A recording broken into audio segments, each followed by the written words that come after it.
今日全国10大杰出的救护人员，冠军是什么人？是伫个花莲县消防局做勤务指挥中心的小队长彭康佑。今年45岁，伊伫个单位服务至少12档，救护件数超过3000件，甲算算的已经有50多个人，会为鬼门关前甲救回来。其中恢复正常生活的，就11个人，拍破全国的纪录。其实彭康佑早伫个6年前就捌得到全国的第2名，以积极的工作态度，加上专业的救护技术，会登上救人的高峰，互人敬佩。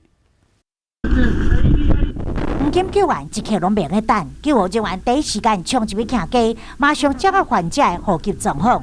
什么时候发现他的？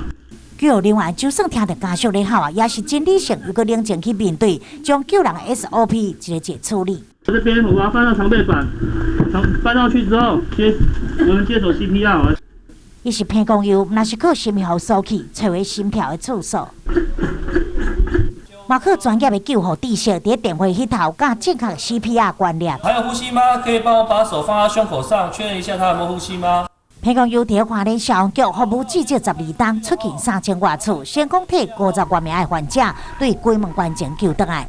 其中恢复正常生活就有11例。上有印象的特殊案例是一位机车骑士发生对撞意外失去性命现象，第一个团队努力，骑士总算被救回来，甚至个带某生囝。这个案子的话是属于创伤型的欧卡，它本身在救回率来讲就非常的低。据慈济医院医师表示，是亚洲的第1例。